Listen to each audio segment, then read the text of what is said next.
us be dissatisfied until that day when nobody will shout white power, when nobody will shout black power, but everybody will talk about God's power and human power.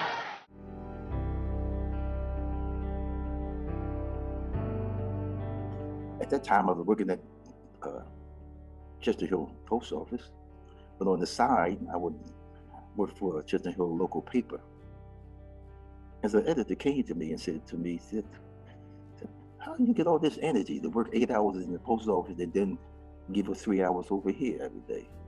And I said to her, I pastor a little storefront church, and I have an opportunity to buy a church building.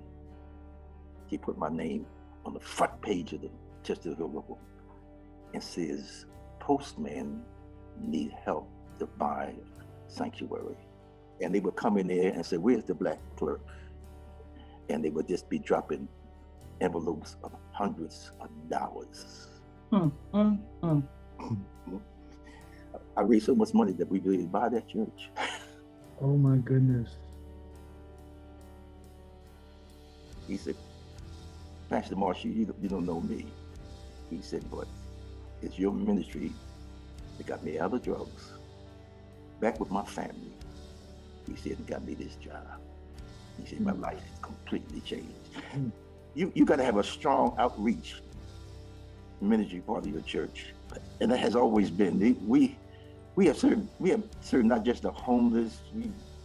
We had the halfway house classes for women trying to get jobs. My wife taught those classes. We're seeing people come out of the homeless populations and now are vice presidents and own businesses.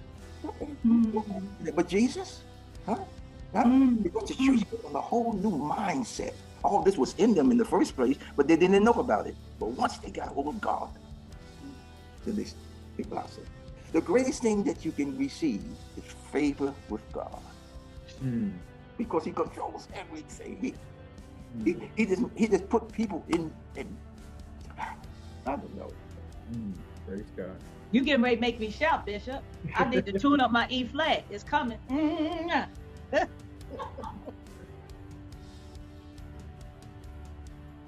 What should we be doing now, right now, to heal our city? If any change is going to be made in this city with all this shooting and killing week in and day in and day out, is that we're going to have to get back to the 2 Chronicles 7:14. We need to come out of our churches and stand in the streets and pray in the area of our church. And until we tap into what Bible says and have these consistent prayers to rebuke the force of Satan, I'm not going to change. I believe that.